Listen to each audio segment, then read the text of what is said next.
எனது அன்பிற்கும் மரியாதைக்கும் போற்றுதலுக்கும் உரிய திரு ஆர்.எம். வீரப்பன் அவர்கள் இன்று காலமானார் என்ற செய்தி அனைவரும் அறிந்திருப்பீர்கள். எனது ஆழ்ந்த அனுதாபங்களை அவருடைய குடும்பத்தினருக்கு நான் தெரிவித்துக் கொள்கிறேன். அவரை பற்றி தெரியாதவர்கள் தமிழ்நாட்டில் இருக்க முடியாது.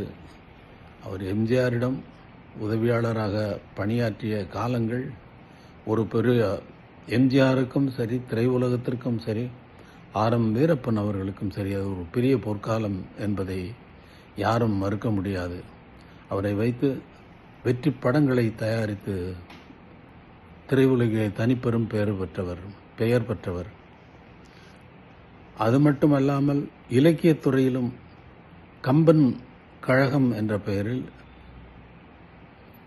கம்பன் புகழையும் தமிழின் உயர்வையும் நாட்டுக்கு எடுத்துக்காட்ட கருத்தரங்குகள் நடத்தி அறிஞர் பெருமக்களை வரவழைத்து அவர்களை உரையாற்ற வைத்து தமிழையும் கம்பன் புகழையும் வெகு காலம் பரப்பியவர் என்பதும் மிகவும் முக்கியமான விஷயமாகும். அவருடைய தொண்டு நாடு, இந்த தமிழ் உலகம், தமிழ் உள்ள வரைக்கும் மறக்க முடியாதது. அவருடைய இழப்பு நாட்டிற்கு பேரிழப்பாகும் என்பதை தெரிவித்துக் கொள்கிறேன்.